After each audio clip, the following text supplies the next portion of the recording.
রবীন্দ্রনাথ ঠাকুরের লেখা কবিতা ইচ্ছামতি।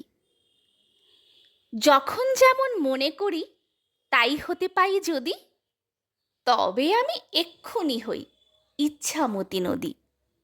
রইবে আমার দক্ষিণ ধারে সূর্য ওঠার পার, বাঁয়ের ধারে সন্ধ্যাবেলায় নামবে অন্ধকার।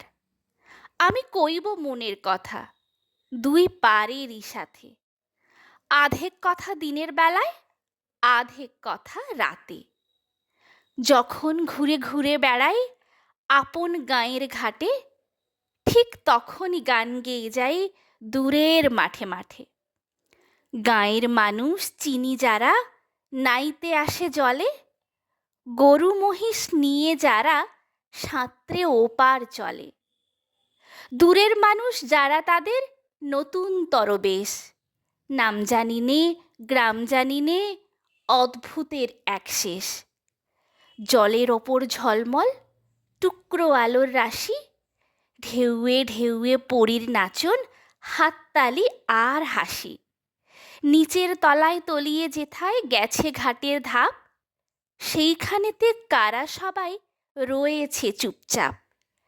কোণে কোণে আপন মনে করছে তারা কি কে, আমারই ভয় করবে কেমন তাকাতে সেই দিকে। গাঁয়ের লোকে চিনবে আমায় কেবল একটুখানি, বাকি কোথায় হারিয়ে যাবে আমি সে কি জানি। নমস্কার।